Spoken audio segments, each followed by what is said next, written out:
Probably the main takeaway for me from this conference so far has been that many of the issues have moved on, or things that were issues are now solved, and we're now moving into a whole new set of challenges as we look to not just mobilise but to accelerate Ireland's energy transition. Things like pressure on capital. There hasn't been pressure on capital for some time, but I think the relative performance of green energy and renewable investments has been challenged in recent times, and so that is starting to put some pressure on capital.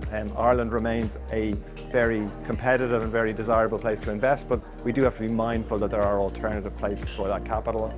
There's pressure on supply chains, and that's becoming very evident as we try and build at the same time as everybody else is trying to build.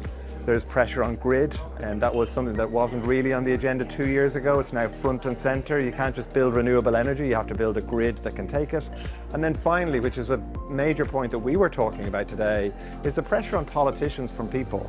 As the energy transition commences, big projects, the cost of the energy transition, all of those things start to become real for people. And how do politicians and policymakers keep people with them so that they support the energy transition? So the future for Ireland is a really exciting one. Ireland has the potential to be a major player in the renewable energy market, not just locally, but on a global scale.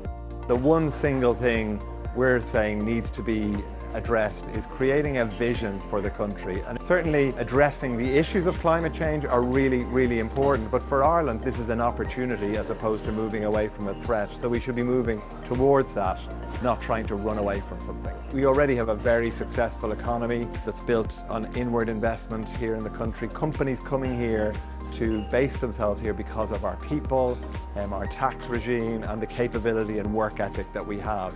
We now have another string to add to our bow, which is renewable energy. We could be a centre for renewable energy where companies could come here, base their businesses here, and be confident that they can fuel them with clean, renewable energy.